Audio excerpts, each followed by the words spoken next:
Hi Instagrammers, hi Facebookers, hi YouTubers, how are you? So, as you can see by the title of this particular vlog, we are going to talk about the BBC and a particular lecturer from, I believe it is, Sussex University. So, first, the BBC. I'm not going to treat you as stupid. I don't like treating you as stupid. I'm not the BBC.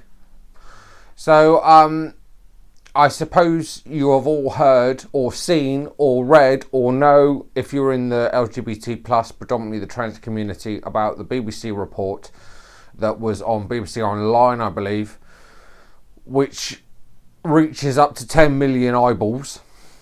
And yeah, it was a hit piece on the trans community, basically trying to suggest that trans women are trying to get on cis lesbian women and forcing them into having sex with us. And if they don't want to, calling them transphobic, which is a complete load of crap. No one in the community is doing that. No one in my community down here is doing that in Southampton. I don't know anybody who's doing that. And if you're someone that believes what you read in the BBC report, you need your fucking head examined, because they basically surveyed, I believe it was 80 lesbian women, all of them part of the gender critical movement.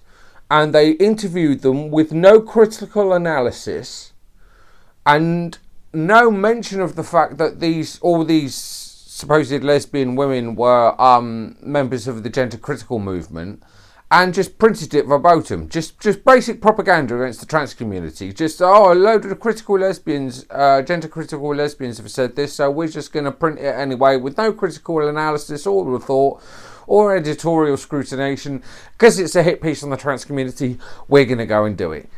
So that's what they did. It's got a lot of backlash. L with the T has done some stuff against it and printed some articles. There is a petition going around suggesting people sign the petition to ask if the police will investigate the BBC into homophobia. It's a nice idea, but they're not going to. You know that, I know that, they're not going to. But if you feel inclined to, I would sign the petition. It's got quite a few signatures at the moment, so I would sign the petition, but don't expect it to get anywhere, because I can't see the British police moving into the BBC offices and telling them off for hate speech. Can you? No, not really. So that was the BBC, and I think, as I said, the BBC uplifts people like Germaine Greer and J.K. Rowling, so you can see where their editorial board is coming from. You can see the opinion of what they think of things like the culture wars just around those two women that they support, J.K. Rowling and Germaine Greer, both gender critical people. Germaine Greer has written some horrible stuff about my community, some horrible stuff. And J.K. Rowling tries to dress her thoughts up in academic kind of language and, but she does care for the trans community, but she doesn't really. So yeah, if you get an organisation that supports people like that, you can adjust accordingly. They will print the stuff they print. The BBC is no lover of the trans community, and as I've said in a previous vlog, I believe it was called, the title was, "Is the BBC Institutionally Transphobic?" which was a condemnation that was released in an open letter by a number of MPs from across all parties in the House of Commons, saying that the BBC was institutionally transphobic. So I think you can adjust accordingly from that statement in itself. If a number of MPs from across the political divide are saying the BBC looks to be a bit transphobic, they look to be a bit transphobic. So yeah, and as I said in that vlog, I don't pay my TV licence because I don't watch live television. I don't watch BBC's content, which is a pity because I like Doctor Who and I haven't seen any of the new series of Doctor Who. And as some of you know, I'm a bit of a Whovian, but I haven't watched any of them because I'm not going to give the BBC my eyeballs. I don't even watch any of their stuff on YouTube. I don't watch BBC content. I don't want nothing to do with it. They don't speak for me. They don't support my right to exist. I haven't got any time for them. So that's my thoughts on the BBC. Yeah. So now we come to the lecturer who I believe, I read the report yesterday, but I can't remember if I think it is Sussex University. I'm not going to say the teacher's name. I'm not going to give them any more publicity or hate than they've already got. But a lecturer who taught at the university near Brighton, I believe it is, basically is a trustee of the LGBT Alliance, which we all know is that familiar hate group on the political and charitable scene in the UK. The LGBT Alliance is a hate group. It's a hate group. It is a hate group, and their conference proved that with, I believe her name is Jen Ives, the comedian and commentator, who was thoroughly abused at the conference once everybody at the conference knew she was trans. So, yeah, they're a hate group. So this lecturer was a trustee of the charity, a position that I've held as a trustee of a trans charity in the UK, so I have some idea of what they got up to and what their duties, if you like, were. And I personally don't think you can teach at a university, which is supposed to be a safe space for all communities, religious, ethnic, sexual diverse or gender, and it shouldn't be a place where a lecturer is free to espouse hateful comments directed at a particular community. Now, the university tried to stand by her and defend her, saying it was academic discussion, she has a right to her academic point of view, all the rest of it. Okay, now put this lecturer in the same position as say they're saying anti-Semitic stuff, or say they're saying racist stuff, and they're saying things like, about different ethnic minorities. That would be seen as racist and anti-Semitic, and the university would sack her in a heartbeat. But because she's being transphobic, she's being gender critical, her language and the context is taken as academic, whereas the other two would be seen as racist and anti-Semitic. What's the difference? I ask you, what is the difference?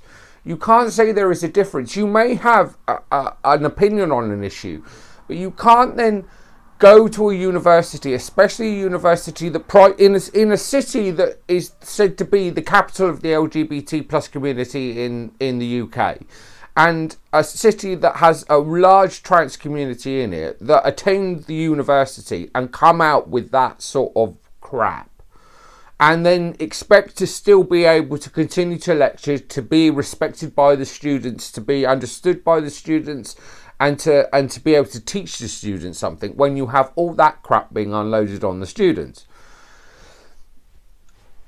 I can see the argument that it's academic, but it's false. And it's I think it's a form of gaslighting, because if it was in an anti-Semitic context or a racist context, they would be sacked. But because it's transphobic and it's all dressed up in the critical debate around gender, sex and all the rest of it, it's allowed. So in those settings, you can put on the trans community, you can have a go at the trans community. But outside of those parameters, if you're ethnic minority, your religion, or even to some degree your sexuality, but not necessarily your sexuality, that's verboten. But the trans community, that's allowed. And that's where I've come to the sense that, yeah, if she was being anti-Semitic or being racist and holding these views and being a lecturer at the university, she'd be sacked in a heartbeat. But because she's being gender critical, because she's being transphobic, it's seen as sort of academically acceptable, because there's a sort of grey area there where there isn't really a grey area, not if you compare it to the two examples I've already used. So yeah, they won. She stepped down in the end. She resigned from the university. The students won. They got what they wanted, which was good. It's a win for the trans community in a way.